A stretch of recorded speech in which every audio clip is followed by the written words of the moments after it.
Hi, my name is Alyssa Karpus, and today I'm going to be sharing a holding statement on behalf of the Houston Texans organization concerning the crisis situation that they are going through. This morning, the Houston Texans organization became aware of leaked security camera footage showing one of the players allegedly engaging in an act of violence towards a female companion. The Houston Texans do not condone any act of violence and will take appropriate action when all of the facts are straight. At this time, we are working with the police to get to the bottom of this and are still gathering information. As we work to gather more information about what happened, we will make sure that our fans and the media stay informed. Thank you for your continuous patience and support.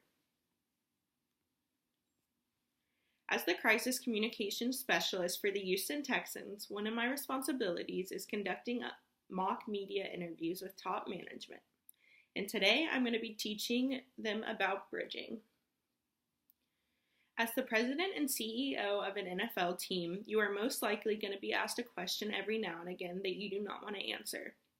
There are always stories in the media about a CEO being caught in a lie while trying to cover something up, and this does not have to be the case for the Texans. In order to strengthen the reputation of the Texans organization, it's important that all top executives have the ability to communicate an intended message while staying calm and in control all at the same time. When you are asked a question about something you do not want to talk about, instead of lying or becoming flustered, you can use a tool called bridging. Bridging is simply answering a question without actually answering the question. Instead of staying in the direction that the reporter wants you to go in, you can take what they're saying and turn it into your main speaking point. The bridging process starts by recognizing what has been said, bridging what the reporter said with what you want to talk about, and redirecting to your prepared talking points. Bridging can be hard to understand, so I'm going to break it down step by step with examples as well.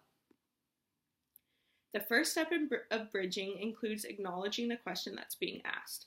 This can be done by saying something like, "I hear what you're saying," or "That's a good question. I see why you asked that," or "I see what you're saying." After acknowledging, the next step is to actually bridge the gap between what's being asked and what you would like to talk about.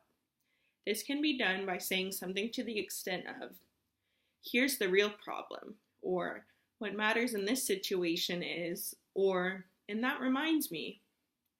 These statements allow you to take what has been said and shift the conversation to the direction to be one more in a favorable light for the Texans organization. After you have successfully created a bridge, it's time to talk about what you want to talk about. This is where you want your sound bites to come from and where you want your strategic key messages to be. You only need to have one or two key messages because they need to be repeated in order to stick, and a couple of short messages are easy to repeat. Keep in mind your goal here is to get your message across.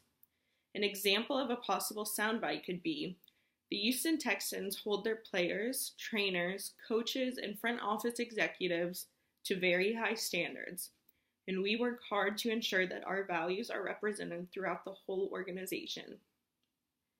The goal for bridging is to spend as little time acknowledging the original question and bridging the gap, because this allows you to put more of a focus on your key messages without it feeling forced. By following the steps talked about earlier, you will be able to successfully complete an interview without causing damage to your organization. Thank you and have a good day.